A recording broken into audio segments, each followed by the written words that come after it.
Hey everybody, good morning. Good morning. Happy Tuesday. It's Kathy Klotz-Guest, and I'm getting ready to go to South by Southwest on Friday. I just got my yoga on. You gonna leave? Namaste. See, there's my yoga joke for everybody. And I started thinking about just all the different things of what works for me when I'm innovating and what works for me when I'm being creative, and the fact that I'm grateful for all the years I spent doing comedy and storytelling, 20 years on a stage, on a business stage, 20 years in comedy, and what that meant for me. So I want to share a really important tip. Good morning, everybody. Tip Tuesday. Happy Tuesday. So I wanted to share just two words that I think will make a huge difference to anybody. I don't care what you're developing. I don't care what you're innovating, marketing, products, services, whatever. There are two words that I never want you to forget. They're kind of magic, right? Not please and thank you, but here's what they are. Two words, what if? What if? One of the biggest things that I see when I do workshops with people is, hey Fiona, one of the things that I see that gets in the way of people unleashing their most creative potential is they're hung up on getting it right. They're hung up on getting it right. They think there's one answer. It's binary. And especially I live in Silicon Valley where there's coding. So either something compiles or it doesn't. It's right or it's wrong. But creativity doesn't work like that. Creativity is about play. And if you really want to, hey Remy, how are you? If you really want to channel your most creative self, stop judging. Stop judging the outcome. Most people are so hung up on getting it right, on getting the outcome, that they stop playing. I'm telling you right now that playfulness is the most powerful creative fuel on the planet. It's rocket fuel. Playfulness is rocket fuel for your creativity, and there's no doubt about it. And I know from 20 years doing comedy as well as 20 years running marketing in high tech, I can tell you, if you allow yourself to play and just say, what if we did this? What if we did that? What if we tried this other thing? What if I took this paper plate and I combined it with a pen? What product could I come up with? What if for a minute I turned an assumption upside down that my customers don't like satire? What if I turned an assumption upside down just for a moment? What if I suspended the assumption that my customers are super serious and they don't have a sense of humor? What if I suspended the assumption that my customers wouldn't, on my behalf, go create videos and content for me? We make all kinds of assumptions. We sometimes don't challenge those assumptions. And we've already figured out something will or won't work without even giving it a try. And we are so hung up on an outcome that we forget to play. Hey, Katerina, welcome. So the two most powerful words that I've learned in my career are doing anything. And I've run products, I've run marketing communications, and all the years I spent in high tech, I can tell you that what if is the most powerful philosophy you can ever have. When you see something as play and you don't see it as a binary failure, getting it right or wrong, you have so much more opportunity. So stop thinking about an outcome. Stop obsessing whether you get it right as if there's one right answer. Creativity doesn't work like that. Creativity is not 9 to 5. Creativity isn't about yes or no. Creativity isn't right or wrong. Creativity has ambiguity, and that's a beautiful thing because there's many ways to come at something. And that's a beautiful thing because it means that under the tent of creativity, there's a lot of potential solutions. That's the beauty of it. So the more that you can say, what if we try this? What if we do this? What if we do that? What if we? And don't worry. Stop worrying about whether it's right or wrong. Start taking smaller risks. Start taking small little risks. And then you'll start to see what works, and you can double down on the things that work and invest your resources in that. Don't worry about, scaling something, unless you've tried it. But don't be afraid to try the little things. If you're not trying little things and seeing on social media whether it works or not, you're probably not using social media to its full potential. Social media is about experimentation. It's about trying to see what works. I use it that way all the time. I tell jokes, I put stories out there, and the things that get traction, I go, that's a blog post. Somebody liked that. That's an article. Whatever it is. So I get a sense by just putting things out there and trying what works. So the two most powerful words, I promise you, in the English language, what if? What if? And what if the two other most powerful words as an improviser, yes and. But I think what if is kind of the mirror two words of yes and, because when you yes and yourself and say yes to your own ideas, you give them a chance to be fleshed out. Most people yes but other people, but more than anything, I think we yes but ourselves. We come up with ideas and then we're like, we talk ourselves out of it. Oh, yes, but that won't work. Yes, but that's stupid. Yes, but who will ever listen to me? And before we've even given an idea a chance to really develop and see what it can do, we've already decided it's not worth it. Well, how do we know? How do we know? Now, you don't have to bet the farm, but little what ifs and little yes ands that we say to ourselves and little trials to see what works will get us out there. We'll start to see things. So I promise you, if you really want to unleash creativity, do not shut yourself down. Just don't. And if it ends up being that maybe one idea didn't work, a couple other ideas will. Do you know that most VCs, out of 10 ideas that they invest in, only one tends to be successful? But it doesn't matter, because if I'm a VC firm and I invest in 9 companies that don't do well, but I get, for every 9 companies that do well, I invest in a Facebook, boom, runaway hit. It doesn't matter.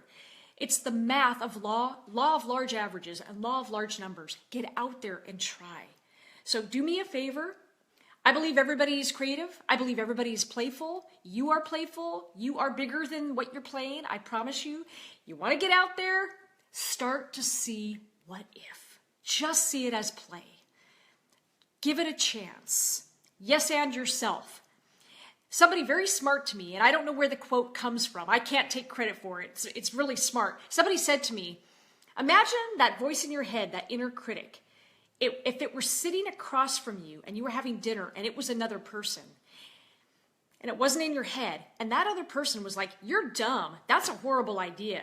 Don't do that. You should never do that. Imagine if it was another person. Would you let that other person get away with that shit? Would you let that other person talk to you like that? Hell no. You would shut that down. You'd be like, nah, get out of here. You would walk away really quick. So why is it that we put up with that kind of negative talk from ourselves? If you wouldn't put up with that from another person, why the hell do you, with all your creativity, put up with it from yourself? That's nonsense, folks. That's just crazy. That's crazy. And I know crazy. I put my straight jacket on one arm at a time, just like everybody else. So do me a favor, everybody. Hey, Mark, just really easy. Just please, please, please, yes and yourself.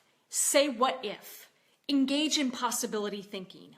There is a time and a place for probability thinking when you're starting to commercialize your idea funnel.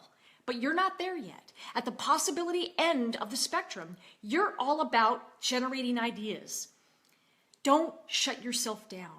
And most people never get to those ideas because we've already decided, we've already yes-butted ourselves. That is the most damaging way to think on the planet. So here, take it from somebody who knows, who's done it, and who's hit her head against the wall many, many times. A yes and mindset will really liberate you. It's going to bring all these ideas to the surface. It's the heart and soul of improv. It's the heart and soul of creativity. I think it's the heart and soul of playfulness. So 2 words, they're 4 words really, but they're kind of similar.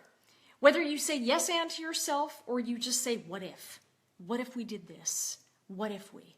Not that's dumb, that's a bad idea, that will never work. But what if? What if we did this? What if we did that? Now you're channeling your energy into a positive reframing and you're allowing that idea to develop. So be mindful of the negative energy you give yourself and be mindful of that energy that you give other people. When you shut other people's ideas down, they stop listening. And I promise you, they're not going to listen to you when you start to talk. Really simple. You want to change the dynamics of your own creativity and the creativity of those around you? What if? What if we did that? How about this? How about that? Yes, and. Those little words will change everything. I promise you. I promise you. So good to see my friends here. I got Mark. I got John. I had Katerina stop by. I had Remy. Oh my gosh. Lots of really great people. Oh my gosh. Oh my gosh. Oh my gosh. Yes, yes. That John, somebody told me that. And I don't even know who it was. I can't remember. But somebody said, Kathy, yeah, I can't take credit for that. What if that was that inner critic was a person sitting across from you? You would not put up with that. So don't do it to yourself. It's the same difference. It's really no different. And I like that. That makes sense to me. That makes sense to me. You wouldn't put up with that. So don't do it to yourself. I get that. Preach. Amen. Amen. Brother John Burkhart. Yes. Remy, yes. What if play plus yes and equals endless possibilities? Absolutely. What if and yes and? Just play. Just play. And I live in Silicon Valley in the heart of, with Remy. Remy's here too. And I think Silicon Valley has a lot of amazing things about it, but one of, I think, the fallbacks to a lot of places is that when you have an engineering-driven organization mindset, it's so much about getting it right. And getting it right can be detrimental, it can get in the way of uncovering ideas. It can actually have the opposite effect. If you're so obsessed with getting it right, you're missing the very process to get there. And the very process to get to the good ideas is a funnel. And you need to keep that funnel as open and as wide as possible because you're not at the idea commercialization. And there is a place for vetting.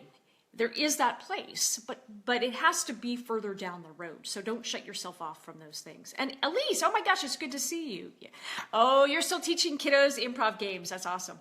I taught a couple of improv games at my son's school too, but unfortunately, they want more time than I can allow these days, than I have these days. But I really love seeing kids get into it. And that's such a great reminder. I love that you bring that up. Because kids are so great. Kids are just like, they're so fluid. If you watch children play, they're masters. They're masters at it because there's no, they'll change from one toy to another toy. They'll do mashups. They're not judging whether the playing is right. You're not doing it right. They're very much fluid about it. What if? And they just play.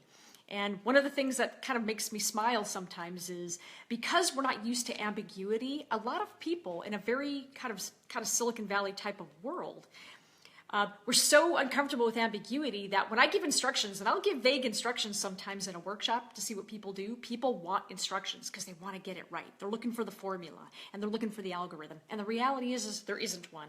Folks, there isn't one. The creative process does like constraints. It does like time constraints. It does. But there is no algorithm for creativity. There just isn't. And this is the part that I think limits people. So get that, just wipe away that mindset and just go and play. Seek what if, seek yes and. I promise you, it'll make a big, big difference. So that's really all I got today, but it's such an important message. And I know for me, and probably, people like Mark and other people who do improv enough, if you do it enough, it will start to raise your threshold of awareness. One of the things I love about improv is that it raises your threshold of awareness about yes and versus yes but. And it starts with you being aware of it. You being aware of yourself and your own energy that you're putting into the world.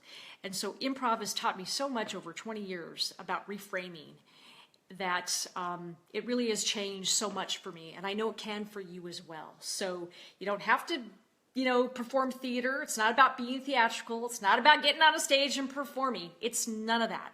It is about unleashing your own creativity and unleashing it with other people by virtue of the fact that you just said yes. So when those opportunities show up, my friends, say yes. Play on a bigger stage, but say yes. Say yes to all the great ideas that you're going to have and also the ideas that you might build with other people because you said yes. And that's so true. We lose that. I think at least people it gets weeded out of us as we get older. I think a lot of that is our school system, and I'll just leave it at that. But I think if you watch younger kids are just so fluid about it, and that's the natural energy that we need to recapture. We need to recapture some of that. We need to play like 7-year-olds. That play like a 7-year-old. What if like a 7-year-old? Yes, and yourself like a 7-year-old, and I promise you're tapping into some of the most powerful creative energy ever created. And that's all I got. All right, everybody, make it a fantastic day. Yes, and yourself. Yes, and other people. But most importantly, please, my friends, play big because you got great ideas. Yes, and yourself. What if yourself? All right. Some of you I'm going to see in South by Southwest in I can talk today. I'm highly caffeinated at the legal limit. Trust me, like decaf. Like I'm at the decaf, part right now. But I will be at South by Southwest in Austin on Friday, and I really hope to see some of you there. I will be talking to people, bringing you some of those behind the scenes, and I'm going to miss my friend John Burkhart, but we'll talk. And have a wonderful, wonderful week. I'll be probably doing a couple smaller videos Wednesday and Thursday to make up for not having our regular Yes and Brand show on Friday. All right, everybody, make it a great day. Bye.